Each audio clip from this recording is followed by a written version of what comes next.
Livro de Atos dos Apóstolos. Graças a Deus. Atos dos Apóstolos, capítulo de número 3. Louvado seja o nome do Senhor. Glórias a Deus. Quem encontrou, diga amém. Atos dos Apóstolos, capítulo de número 3, versículo 1 em diante. Diz assim: Pedro e João subiram junto ao templo, à hora da oração agora. E era trazido um varão que desde o ventre de sua mãe era coxo, o qual todos os dias punha à porta do templo chamada Formosa, para pedir esmola aos que entravam. Ele, vendo a Pedro e a João, que iam entrando no templo, pediu que lhe dessem uma esmola. E Pedro, com João, fitando os olhos nele, disse: olha para nós. E olhou para eles, esperando receber alguma esmola. E disse Pedro: não tenho prata nem ouro, mas o que tenho, isso te dou. Em nome de Jesus Cristo, o Nazareno, levanta-te e anda. E tomando-o pela mão direita, o levantou, e logo seus pés e tornozelos se firmaram. E saltando ele, pôs-se em pé e andou, e entrou com eles no templo, andando e saltando e louvando a Deus. Glórias a Deus. Pode se assentar, mas se assentando, não se esqueça, continue louvando e glorificando o nome daquele que vive e reina para todos sempre. Aleluia, graças a Deus. Queridos e amados irmãos, nesta feita gostaria de meditar com vocês nesta maravilhosa passagem a qual lemos. Todos nós conhecemos esta história, sabemos muito bem sobre a trajetória deste homem paralítico que jazia sempre ali na porta daquele templo chamada Formosa. Este homem, querida igreja, segundo a palavra de Deus, ele era um homem coxo, um homem paralítico de nascença. Eu quero chamar a atenção de vocês para ver comigo a dificuldade que este homem passava ao decorrer da sua vida. Um homem, querida igreja, naquela época, que era coxo de nascença. Esta pessoa não é como alguém que é paralítico nos dias de hoje, pois naquela época não existia plano de aposentadoria, não existia benefício algum para alguém que nascesse com uma enfermidade, que nascesse com uma deficiência. Este homem sempre no seu dia a dia, ele era colocado, ele era posto por alguém na porta do templo em Jerusalém chamado Formosa. Pensa você comigo, querido irmão, querida irmã, a dificuldade que este homem passava na sua época. Com certeza este homem, vendo muitas pessoas passarem, adentrarem no templo, talvez ele pensava consigo: quem dera se eu nascesse, se eu tivesse nascido com os meus pés perfeitos, assim como estes, com certeza eu também entraria neste templo, com certeza eu também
Santo da verdade, de tal maneira que em Atos capítulo 2, o apóstolo Pedro, ele prega com uma autoridade tão tremenda, ele prega com uma autoridade tão grande, que só naquela pregação, mais de 3.000 ou quase 3.000 homens e mulheres se converteram ao cristianismo a qual Pedro pregava, e essa igreja era feliz, essa igreja vivia na plenitude do poder do Espírito Santo. A Bíblia vai nos dizer também que Deus sempre acrescentava à igreja aqueles que haveriam de se salvar. A Bíblia também vai nos dizer que os discípulos de Jesus perseveraram unanimemente no repartir do pão, na comunhão e na doutrina dos apóstolos. A Bíblia também vai nos dizer que aquele povo não tinha falta de nada, eles não padeciam necessidade de nada,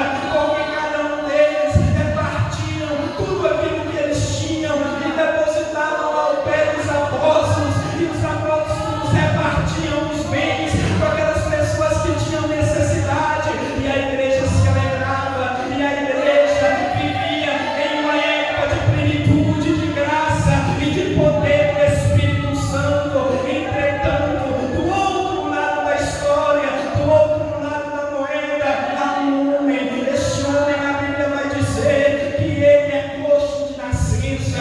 Pensa você, querida igreja, de um lado, uma igreja dinâmica, uma igreja impactante, uma igreja que impacta o mundo pela pregação da palavra, e do outro lado, um homem coxo de nascença, com a sua alma cansada, com o seu ânimo escurecido, com o seu coração entristecido, porque ele estava vendo tantas pessoas adentrarem aquele templo, tantas pessoas saírem daquele templo, e ele mesmo não podia andar, ele mesmo não podia se levantar, ele mesmo não podia se alegrar, porque ele era alguém que nasceu com essa deficiência. A dificuldade daquele homem era muito grande.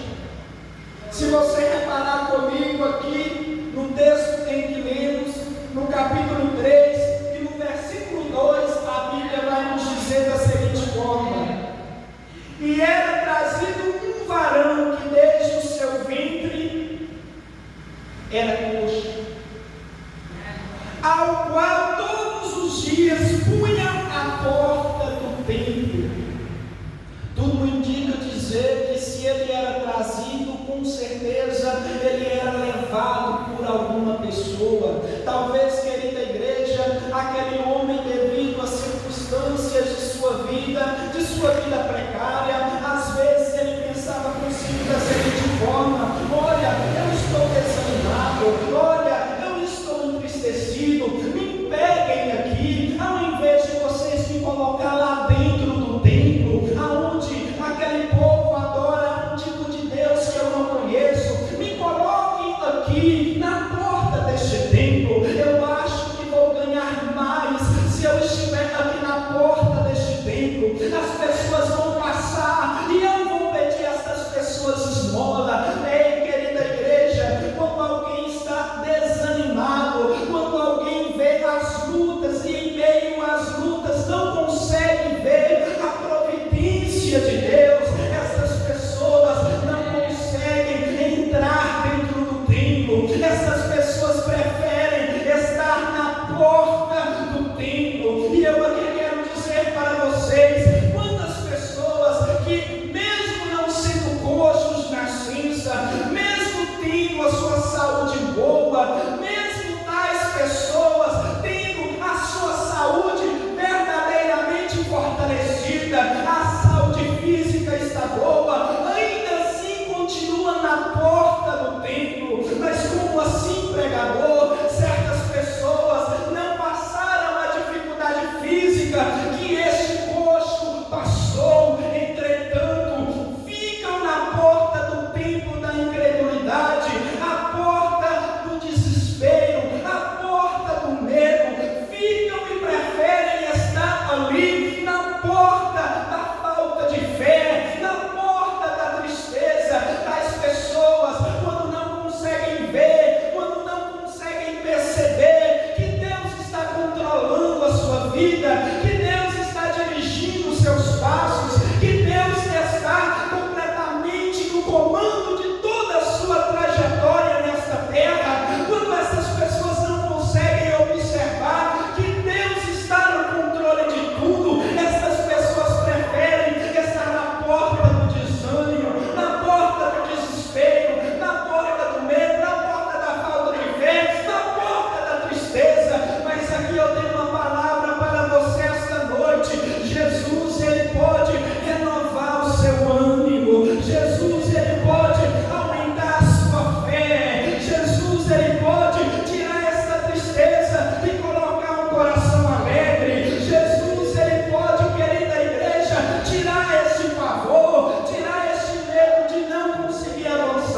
aliás, por muitos anos de dificuldade. Se vocês meditarem aqui no capítulo de número 4 e versículo 22, a palavra de Deus vai nos dizer que este homem não tinha nada mais nem nada menos do que 40 anos de idade. Pensa você, querida igreja, repito, capítulo 4, versículo 22 do livro de Atos vai nos dizer que este mesmo homem coxo do capítulo 3 não tinha nada mais nem nada menos do que 40 anos de idade. E no capítulo 3, no versículo 1, a Bíblia vai nos dizer, no verso 1 ao 2, que ele era coxo desde o ventre da sua mãe. E eu peço para a igreja pensar a seguinte coisa: pensa a infância deste homem, pensa a infância deste homem que aqui já tem 40 anos de idade. Todos nós sabemos que cada criança gosta de brincar, todas as crianças gostam de brincar na sua infância. Uma criança que não brinca, uma criança que não se diverte, uma criança que não gosta de correr, que não gosta de brincar, que não gosta de fazer coisas que qualquer outra criança comum geralmente faz. Esta pessoa, este indivíduo, com certeza vai passar uma vida e lá mais tarde vai parar e refletir: olha, eu não tive infância, porque quando eu era criança eu não fazia coisas que criança faz. Eu imagino, querida igreja, este homem sendo uma criança e como criança ele vendo as outras crianças brincar, quem sabe de pique-pega, brincar quem sabe de pique-esconde. Ele olhava e observava aqueles molequinhos correrem, aquelas criancinhas correrem, enquanto ele estava ali sempre sentado, enquanto ele estava ali sempre, talvez, quem sabe, deitado, e ele não podia correr, e ele não podia brincar, porque ele era coxo desde o ventre da sua mãe. E os anos vão passando. Imagine você, essa pessoa, necessitando de pessoas para o dar banho, necessitando de pessoas, querida igreja, quem sabe, para até mesmo cuidar das suas necessidades fisiológicas. Esta pessoa sofria, este homem passava muitas dificuldades, mas chegou um certo dia, chegou um certo tempo em sua vida, que ele parou e olhou dois homens subindo, aleluia, a hora nona, e eles subiram aquela escada, Pedro e João. Quem sabe aquele senhor sentado naquela escada, ele olhou e pensou: olha, dois cidadãos subindo aqui a hora nona, olha que coisa boa, eu vou pedir para eles me dar uma esmola. Quem sabe eles têm uma mina, quem sabe eles têm um estáter, quem sabe este povo tem alguma dracma para me dar, quem sabe ele tem algum dinheiro para me conceder. E de repente este homem avista Pedro e João. Quando Pedro e João se aproximam, a Bíblia vai nos dizer que ele estende a mão e pede Pedro e João esmola. Entretanto, Pedro e João não tinham prata, Pedro e João não tinham ouro, e Pedro e João não foram hipócritas para ele. Pedro e João não disse: olha, eu tenho, mas todavia eu não tenho condição para te dar. Não, Pedro e João abriram o coração e disse: olha, eu na verdade eu não tenho prata, eu na verdade eu não tenho ouro, eu na verdade não tenho riqueza, mas tem uma coisa aqui que eu tenho e você necessita de ter também. Eu tenho Jesus na minha vida, tenho Jesus que me salvou, o Jesus que me libertou, o Jesus que me perdoou, o Jesus que foi em busca de mim quando eu estava afastado lá na Galileia. Este mesmo Jesus, ele restitui a sua saúde, este mesmo Jesus, ele vai mudar a sua vida. Portanto, assim eu te digo, em nome de Jesus, o Nazareno, levanta e anda.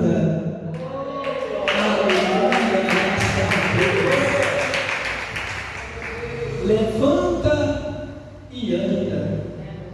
A palavra de Deus disse que João, tomando aquele coxo pelas mãos, o colocou de pé e os seus tornozelos se firmaram. Aquele homem a qual nunca antes tinha andado passa a andar. Aquele homem a qual nunca antes tinha estado sobre o seu pés agora passa a estar. Aquele homem que durante 40 anos da sua vida não sabia o que era andar, agora estava andando. E a Bíblia ainda vai nos dizer mais, que ele não apenas levantou dali, mas como também ele entrou dentro do templo, ele saltou glorificando a Deus, ele saltou louvando e bendizendo aquele que tirou ele daquela situação. Com isso eu te digo, querida igreja, eu não sei o que você está buscando receber da parte de Deus, eu não sei qual é as suas petições pela madrugada, eu não sei qual é o propósito da sua campanha que você faz em secreto com Deus lá na sua casa, mas de uma coisa eu tenho certeza: se você perseverar em oração, se você perseverar neste propósito, se você perseverar neste propósito de estar buscando a presença de Deus,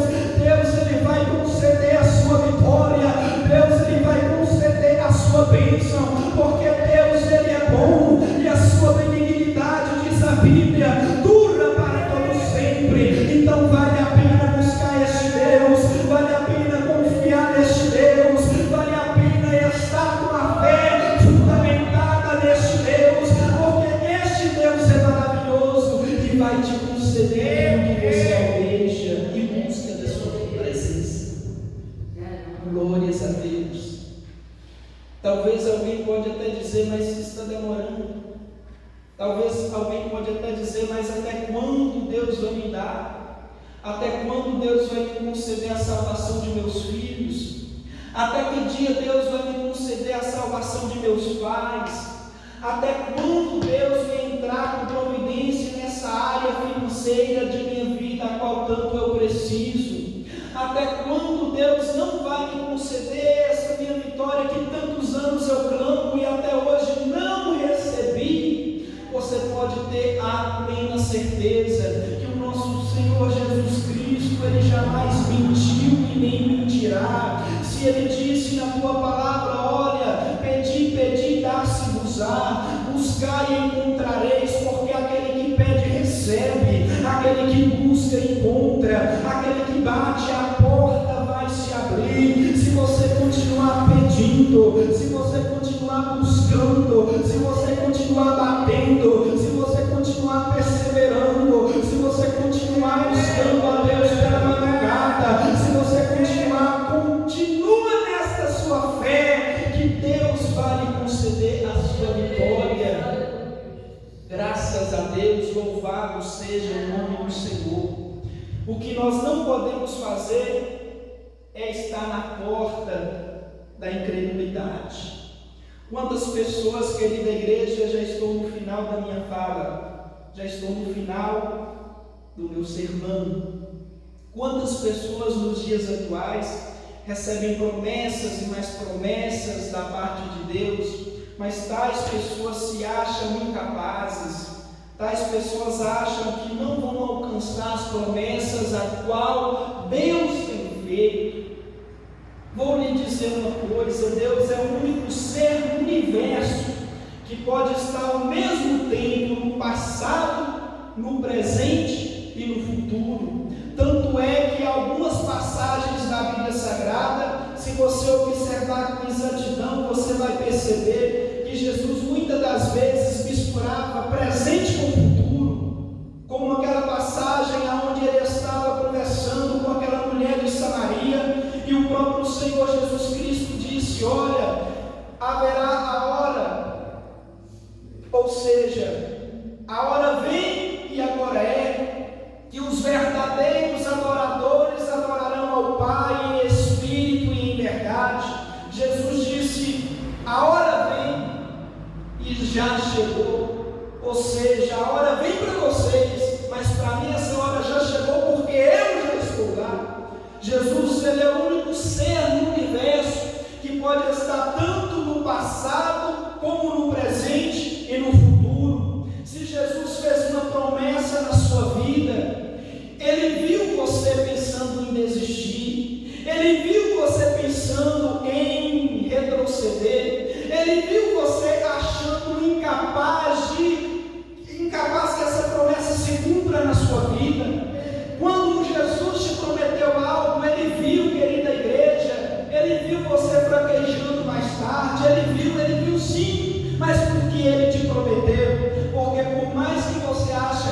não é capaz, Deus sabe que Ele te capacita, Deus sabe que Ele vai te fortalecer, Deus sabe que você sim é capaz, porque você tem Ele, que é um Deus que comanda tudo, que comanda o universo, que comanda a natureza, que comanda tudo, que tem o controle de absolutamente tudo, e que não tem um certo que você vai alcançar, você vai realmente receber a sua vitória.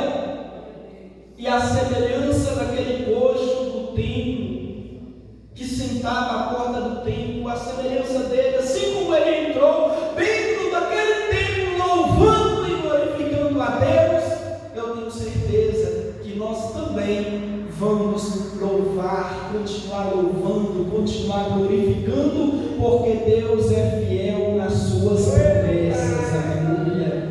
Graças a Deus. Deus abençoe a cada um de vocês, que vocês sempre venham estar com a sua fé firme na presença de Deus, que vocês, querida igreja, sempre venham estar não na porta do desânimo, mas que o seu ânimo venha estar sempre firme em Deus, porque Deus, Ele é fiel de nos livrar de toda perseguição, de toda covardia, de todo laço, de tudo. Deus, Ele é capaz de nos livrar e de nos dar a grande vitória. Aleluia. Se coloque sobre os nossos pés em nome de Jesus. Vamos fazer um minutinho de oração.